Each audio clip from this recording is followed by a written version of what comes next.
ಬೇರೆ ಈಗ ಇಲಾಖೆಗಳಿಂದ ತೊಂದರೆ ಇದೆ, ಈಗ ಅರಣ್ಯ ಇಲಾಖೆ ಆಗಿರ್ಬೋದು ಅಥವಾ ಈಗ ಅರಣ್ಯ ಇಲಾಖೆಯಿಂದ ತೊಂದರೆ ಅಂತ ಹೇಳಿದರೆ ಇದೆ.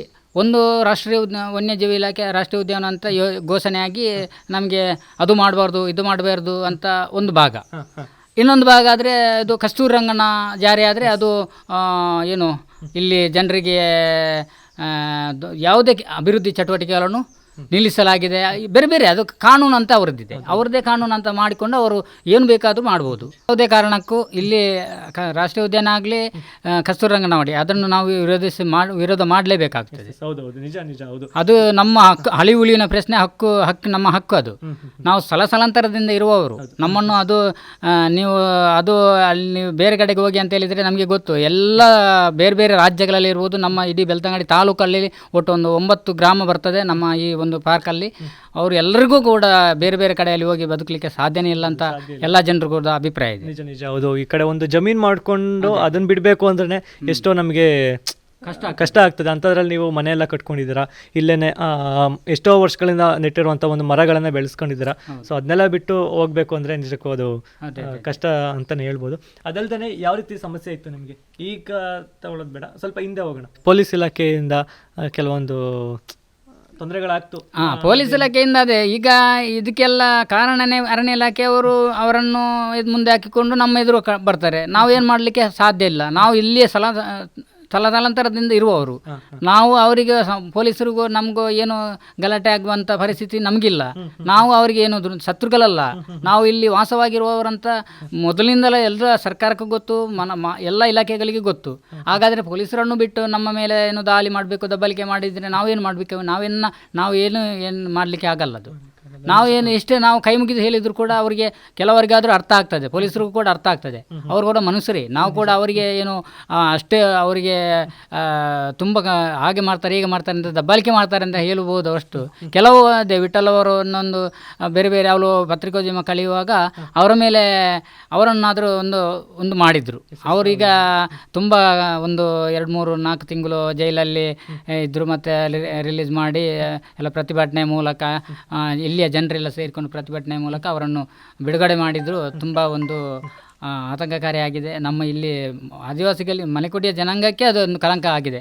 ಯಾಕಂತ ಹೇಳಿದರೆ ಅವರು ಯಾವುದೇ ಒಂದು ಚಟುವಟಿಕೆಗಳಲ್ಲಿ ಹೋಗದೆ ಇಲ್ಲದೆ ಅವರು ಬೇರೆ ಹಾಸ್ಟೆಲಲ್ಲಿ ಇದ್ದು ಶಾಲೆ ಕಲಿಯುವಾಗ ಆ ರೀತಿ ಮಾಡಿದ್ದು ಪೊಲೀಸರದ್ದು ಸ್ವಲ್ಪ ತಪ್ಪೇ. ಆದರೂ ಹಾಗೆಲ್ಲ ಅವರಿಗೆ ಅವರ ಮೇಲೆ ಮಾಡುವಂಥದ್ದು ಏನಿತ್ತು ಅಂತ ನಮ್ಮೊಂದು ಪ್ರಶ್ನೆ. ಒಂದು ಭಾಗ ಅದು. ಎರಡನೇದು ಅವರು ಈ ಒಂದು ಏರಿಯಾಕ್ಕೆ ಯಾವರೇ ಒಂದು ಓದಿದವರಿಲ್ಲ ಇಲ್ಲಿ ಇನ್ನು ಮುಂದಕ್ಕೆ ಯಾರು ಇಲ್ಲಿ ನಾಯಕತ್ವ ಇರಬಾರ್ದು ಅಂತ ಅವ್ರದ್ದು ಒಂದು ಉದ್ದೇಶ ಇರ್ಬೋದು ಅಂತಲೇ ನಾವು ಹೇಳಬೇಕು. ಯಾಕೆಂತ ಹೇಳಿದರೆ ಅವರು ಅಲ್ಲಿರುವಾಗ ಅವರನ್ನು ಕರ್ಕೊಂಡು ಇಲ್ಲಿ ಅವರ ತಂದೆಗೆ ಹೊಡೆದು ಅವರನ್ನು ಕರ್ಕೊಂಡು ಹೋಗಿ ಅವರಿಗೆ ಹಿಂಸೆಗೊಂಡು ಜೈಲಿಗೆ ಹಾಕುವುದು ಅಂತ ಹೇಳಿದರೆ ಇಲ್ಲಿಯ ಜನರಿಗೆ ಏನು ಇಲ್ಲದಿರುವುದರಿಂದ ಮಾತ್ರ ಅದು ಸಾಧ್ಯ ಆಯಿತು ಅವರಿಗೆ. ಅಂದರೆ ಈಗ ಇಲ್ಲಿ ನಡೆತಿದ್ದಂಥ ಒಂದು ದೌರ್ಜನ್ಯ ಆಚೆ ಜನಕ್ಕೆ ತಿಳಿಸ್ಕೊಟ್ಟವರು ಅಂತ ಟಾರ್ಗೆಟ್ ಆದರು. ಅದೇ ನಂತರ ಸ್ವಲ್ಪ ಚೇಂಜ್ ಆಯ್ತು. ಇಲ್ಲಿ ಪೊಲೀಸ್ ಇಲಾಖೆ ಸ್ವಲ್ಪ ದೌರ್ಜನ್ಯ ಸ್ವಲ್ಪ ಹೊರ ಪ್ರಪಂಚಕ್ಕೆ ಗೊತ್ತಾಯ್ತು. ಅವ್ರಿಗೂ ಸಹ ಧನ್ಯವಾದನ ಹೇಳ್ಬೇಕು. ಯಾಕಂದರೆ ಅವರಿಂದನೇ ಈಗ ಮಾಧ್ಯಮಗಳು ಬಂದು ಇವತ್ತು ವಿಚಾರಣೆ ಮಾಡ್ತಾ ಇದ್ದೇವೆ, ಅಥವಾ ಇಲ್ಲಿ ಒಂದು ಬದಲಾಗಿದೆ ಆಗ್ಲಿಗೂ ಈಗ್ಲಿಗೂ. ಅಂದರೆ ಬದಲಾಗಿದೆ, ಅವರಿಂದ ಸ್ವಲ್ಪ ಆಗಿದೆ, ತುಂಬ ಆಗಿದೆ. ಯಾಕಂದರೆ ಇಲ್ಲಾಂದರೆ ನಾವು ಜೈಲಲ್ಲಿ ಇವಾಗ. ನಿಜ ನಿಜ, ಹೌದೌದು. ಈಗ ಇಲ್ಲಿ ಈ ಒಂದು ಕುದುರೆಮುಖ ಅರಣ್ಯ ಏನಿದೆ, ಸೊ ಇಲ್ಲಿ ನಕ್ಸಲ್ಸ್ನ ಒಂದು ಕಾಟ ಇತ್ತು. ಮತ್ತು ಆ ಒಂದು ನಕ್ಸಲ್ಸ್ರಿಂದ ಇಲ್ಲಿ ಜನರಿಗೂ ಅಂದರೆ ಇಂಡೈರೆಕ್ಟಾಗಿ ತೊಂದರೆಗಳು ಬೇರೆ ಇಲಾಖೆಗಳಿಂದ ಆಗ್ತಾ ಇದ್ವು. ಅವರು ಹುಟ್ಟು ಹಾಕುವುದೇ ಯಾರಂತ ನಮಗೆ ಅರ್ಥ ಆಗ್ತಾ ಇಲ್ಲ. ಅವರು ಯಾವ ರೀತಿ ಒಂದು ಸಮಸ್ಯೆಗೆ ಬರ್ತಾರೆ, ಯಾವ ರೀತಿ ಬಂದಿದ್ದು ಇಲ್ಲಿ ಈ ಒಂದು ಸರ್ಕಾರದ ವಿರುದ್ಧ ಮಾತಾಡ್ತಾರೆ, ಜನರನ್ನು ಅವರ ಬಗ್ಗೆ ಮಾತಾಡ್ಬೋದು ಅಂತ ಎಲ್ಲ ಇಲಾಖೆಗೂ ಗೊತ್ತುಂಟು. ನಾವು ಇಲ್ಲಿ ಇರುವಂಥವರಿಗೆ ಇಲ್ಲಿ ಸುಮ್ಮನೆ ರಾತ್ರಿ ಆಗೋದು ಮಲಗೋದು ಇಷ್ಟೇ ನಾವು ಮಾಡ್ತೀವಿ ಹೊರತು ಆ ಬಗ್ಗೆ ನಮಗೆ ಅವರ ಬಗ್ಗೆ ಏನು ಹೇಳಲಿಕ್ಕೆ ಬರೋದಿಲ್ಲ. ಆದರೆ ಮೊದಲು ಅದೇ ನಾವು ನಿದ್ದೆ ಮಾಡುವಾಗಲೂ ಸ್ವಲ್ಪ ಅದು ನಿದ್ದೆನೇ ಬರ್ತಾ ಇರಲಿಲ್ಲ ಆವಾಗ. ನಮ್ಗೆ ಗೊತ್ತಲ್ಲ, ನಾವು ಅನುಭವಿಸ್ತೀವಿ. ಅಂದರೆ ನಮಗೂ ಕೂಡ ಇಲ್ಲಿ ನಕ್ಸಲ್ ಇದೆ ಅಂತ ನಮಗೂ ಕೂಡ ಗೊತ್ತಿಲ್ಲ. ಆ ಸಮಯದಲ್ಲಿ ಅದು ಏನಾಯ್ತು ಅಂದರೆ ಈ ಪೊಲೀಸ್ ಇಲಾಖೆಗೆ ಸ್ಪಷ್ಟ ಗೊತ್ತಿದೆ ನಕ್ಸಲ್ ಇದೆ ಇಲ್ಲಿ ಎಲ್ಲ ನಕ್ಸಲ್ ಬೆಂಬಲಿಗರಂತೇಳಿ ನಮಗೆ ಸ್ವಲ್ಪ ತುಂಬ ಟಾರ್ಚರ್ ಕೊಟ್ಟರು. ಯಾವ ರೀತಿ ಟಾರ್ಚರ್ ಅಂದರೆ ಹೊರಗಡೆ ಹೋಗುವಾಗಲೇ ನಮ್ಮನ್ನು ಅರೆಸ್ಟ್ ಮಾಡ್ತಾಯಿದ್ರು. ಅರೆಸ್ಟ್ ಮಾಡಿ ಇವಾಗ ನಾವೀಗ ಪೇಟೆಯಲ್ಲಿದ್ವಿ ಸಾಮಾನ್ಯ ಎಲ್ಲ ತರ್ತಿದ್ವಿ ಅಂತ ಹೇಳಿದರೆ ಅದು ತುಂಬ ಕ್ರೂರತೆಯಿಂದ ಅದು ಯಾರಿಗೆ ಏನು ಅನ್ನುವಂಥ ಪ್ರಶ್ನೆ ಬರ್ತಾ ಇತ್ತು.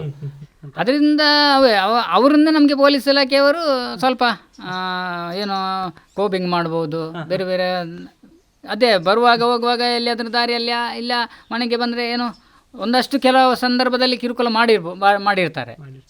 ನಿಮಗೆ ಆ ಥರ ಏನಾಗಿಲ್ಲ? ಸದ್ಯಕ್ಕೆ ಆಗಿರ್ಬೋದು, ಆಗಿದೆ. ಆದರೂ ನಾವು ಅದರ ಬಗ್ಗೆ ಸಮರ್ಪಕವಾಗಿ ನಾವು ಅಂಥವರಲ್ಲ. ನಾವು ಮುಖ್ಯವಾಗಿ ಪ್ರಜಾಪ್ರಭುತ್ವದಲ್ಲಿ ನಮಗೆ ಕೂಡ ಅಧಿಕಾರ ಇದೆ. ನಾವು ಕೂಡ ಬೇರೆ ಬೇರೆ ಹೋರಾಟ, ನಾವು ನಾರವೇಲಿ ಇರ್ಬೋದು, ಬೆಳ್ತಂಗಡಿಯಲ್ಲಿ ಇರ್ಬೋದು, ನಮ್ಮ ಹಕ್ಕಿಗಾಗಿ ನಾವು ಹೋರಾಟ ಮಾಡ್ತಿದ್ದೆವು. ಅವರು ಎಲ್ಲ ಜನರು ಕೂಡ, ಎಲ್ಲ ಸಮುದಾಯದವರು ಕೂಡ ಹೋರಾಟ ಅಂದರೆ ಅದು ಅವರವರ ಹಕ್ಕಿನ ಹೋರಾಟ. ಅದಕ್ಕಾಗಿ ಅವರು ಹೋರಾಟ ಮಾಡುವಾಗ ನಾವು ಕೂಡ ಹೋರಾಟಕ್ಕೆ ಹೋಗಿ ಹೋರಾಟ ಮಾಡುವಂಥ ದಾರಿಯಲ್ಲಿ ಇರ್ಬೋದು.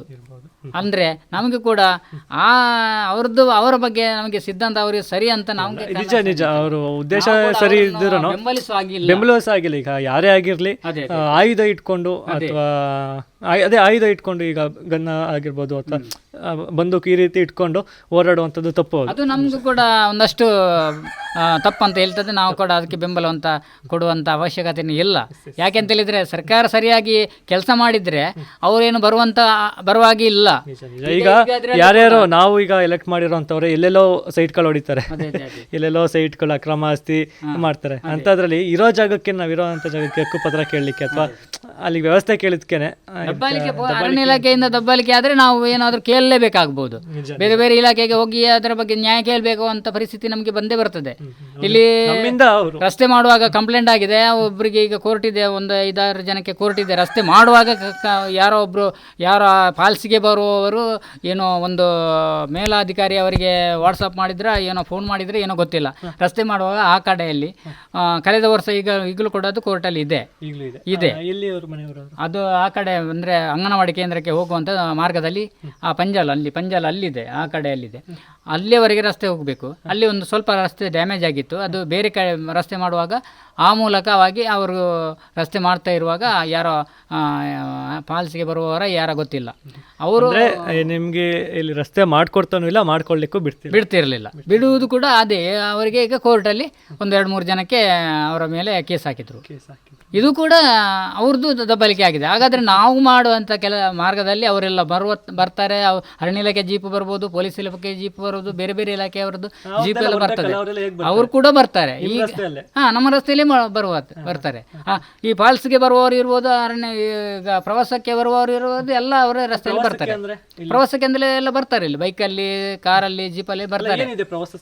ಪ್ರವಾಸಕ್ಕೆ ಇಲ್ಲಿ ಒಂದು ಫಾಲ್ಸ್ ಇದೆ, ಸ್ವಲ್ಪ ಮೇಲೆಯಿಂದ ನೀರು ಹರಿಯುವಂಥದ್ದು, ಅದಕ್ಕೆ ಎಲ್ಲ ಜನ ಬರ್ತಾರೆ. ಇಲ್ಲಿ ಇನ್ನೊಂದು ವಿಚಾರ ಏನು ಅಂದರೆ, ಈಗ ನಿಮ್ಮನ್ನ ಇಲ್ಲಿಂದ ಖಾಲಿ ಮಾಡಿಸ್ಬೇಕು ಅನ್ನೋಂಥದ್ದು ಒಂದು ಉದ್ದೇಶ ಇತ್ತು.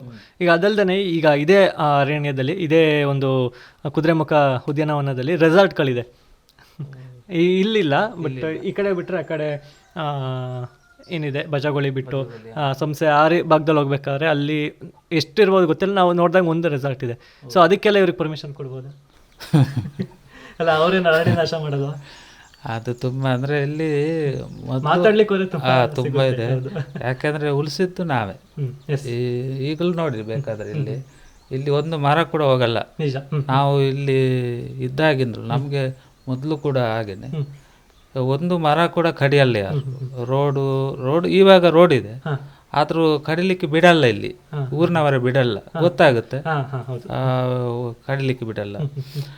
ಈಗ ರೆಸಾರ್ಟ್ ಅಂತ ಬಂದಾಗ ಅಲ್ಲಿ ತುಂಬಾ ಇದಾಗುತ್ತೆ. ಯಾಕಂದ್ರೆ ಸಂಸ್ಕೃತಿ ಅದೆಲ್ಲ ಹೊರಟೋಗುತ್ತೆ, ಮತ್ತೆ ಕಾಡು ನಾಶ ಆಗುತ್ತೆ. ಅಲ್ಲಿರದೆ ಅವರು ಏನು ಬೇಕಾದ್ರೂ ಸಾಗಿಸ್ಬೋದು, ಕಾಡಿಂದ ಏನು ಬೇಕಾದ್ರೂ ಸಾಗಿಸ್ಬೋದು. ಅಲ್ಲ, ಕಟ್ಟಿರೋದು ಈಗ ಅವ್ರು ಕಾಡನ್ನ ನಾಶ ಮಾಡ್ತಾರಂತಲ್ಲ. ಈಗ ಈ ಒಂದು ಸೆನ್ಸಿಟಿವ್ ಏರಿಯಾ ಅಂತ ಏನು ಮಾಡಿದ್ದಾರೆ, ಸೊ ಈ ಸೆನ್ಸಿಟಿವ್ ಏರಿಯಾದಲ್ಲಿ ಜನನೇ ಇರಬಾರ್ದು ಅಂತಾರೆ. ಅಂಥದ್ರಲ್ಲಿ ಸೊ ಅದಕ್ಕೆಲ್ಲ ಪರ್ಮಿಷನ್ ಕೊಡ್ಬೋದು ಆ ಪಬ್ಲಿಕ್ಕಿಗೆ? ಇದು ನೀವು ಇರೋದು ಪ್ರೈವೇಟ್, ಕೊಡಲೇಬಾರ್ದು. ಅದು ತಪ್ಪು. ಯಾಕಂದರೆ ಇಲ್ಲಿ ಉಳಿಸಿದ್ದು ಜನರೇ ಅಲ್ವಾ, ಹಾಗಂತೇಳಿ ಹೊರಗಿನ ಪ್ರಪಂಚದ ಯಾವುದೋ ರೆಸಾರ್ಟ್ ತಂದರೆ ಅದು ಚೆನ್ನಾಗಿ ಪ್ರಕೃತಿ ಹಾಳಾಗುತ್ತೆ ಅಷ್ಟೇ, ಹಾಳಾಗುತ್ತೆ. ಈಗ ನಾವು ಹೇಳುವಂಥದ್ದು ಅದೇ, ನಮ್ಗೆ ಈಗ ಇಲ್ಲಿ ಅಭಿವೃದ್ಧಿ ಮಾಡಲಿಕ್ಕೆ ಅದು ಇದು ಅಂತ ಸಮಸ್ಯೆ ಮುಂದೆ ಅರಣ್ಯ ಇಲಾಖೆ ಮುಂದೆ ಬರ್ತದೆ. ಅವರಿಗೆ ರೆಸಾರ್ಟ್ ಮಾಡಿ ಇಲ್ಲಿ ಪ್ರವಾಸೋದ್ಯಮ ಮಾಡ್ಲಿಕ್ಕೆ ಈಗ ಟ್ರೆಕ್ಕಿಂಗ್ ಅಂತ ಮಾಡ್ಲಿಕ್ಕೆ ಅದಕ್ಕೆ ಹಣ ತಗೊಂಡು ಕಾಡಿನೊಳಗಡೆ ಬಿಡ್ತಾರೆ. ಈಗ ಕಾಡಿನೊಳಗಡೆ ಮುಂಚೆಯಿಂದ ಇರೋರ್ನೆಲ್ಲ ಕಾಡಿಂದ ಆಚೆ ಆಗ್ಲಿಕ್ಕೆ ಅದಕ್ಕೆ ಅವರಿಗೆಲ್ಲ ವ್ಯವಸ್ಥೆ ಇದೆ. ನಮಗೆ ಈಗ ಇಲ್ಲಿ ಬದುಕಲಿಕ್ಕೆ, ಇಲ್ಲಿ ಭೂಮಿಗೆ ಹಕ್ಕುಪತ್ರ ಕೊಡಲಿಕ್ಕೆ, ಇಲ್ಲ ಬೇರೆ ಬೇರೆ ಅಭಿವೃದ್ಧಿ ಮಾಡಲಿಕ್ಕೆ ಅವರಿಗೆ ಇಲ್ಲಿ ಪರ್ಮಿಷನ್ ಇಲ್ಲ. ಇಲ್ಲಿ ಜನರನ್ನು ಒಕ್ಕಲೆಬ್ಬಿಸಬೇಕಂತ ಅವರ ಉದ್ದೇಶ. ಅದಕ್ಕೋಸ್ಕರ ನಾವು ಏನು ಅಂತ ಹೇಳಿದರೆ, ಮುಖ್ಯಮಂತ್ರಿಗಳು ಹೇಳಿರುವಂಥ ಈ ಮೀಟಿಂಗಲ್ಲಿ ಏನು ಚರ್ಚೆ ಆಗಿದೆ ಅದು ಕೂಡಲೇ ಅನುಷ್ಠಾನ ಆಗಬೇಕು. ಅದರ ಬಗ್ಗೆ ನಾವು ಇನ್ನಷ್ಟು ನಾವು ಮಾತಾಡುವಂಥ ದಿನ ಹತ್ತಿರ ಬರ್ತಾ ಇದೆ. ನಮಗೆ ಮಾತಾಡಲೇಬೇಕಾಗುವಂಥದ್ದು. ಹಾಗಾಗಿ ಕೂಡ ನಿಮ್ಮ ಜೊತೆ ಈಗ ಮಾಧ್ಯಮದವರು ಕೂಡ ವಯಸ್ಸನ್ನು ರೈಸ್ ಮಾಡಬೇಕು. ಸೊ ಆದಷ್ಟು ನಾವು ಸಹ ಪ್ರಯತ್ನವನ್ನು ಪಡ್ತೀವಿ. ಸೊ ಇಷ್ಟೊತ್ತು ನಮ್ಮ ಜೊತೆ ಮಾತನಾಡಿದ್ದಕ್ಕೆ, ಇಷ್ಟು ಸಮಯ ಕೊಟ್ಟಿದ್ದಕ್ಕೆ ಧನ್ಯವಾದಗಳು. Thanks sir.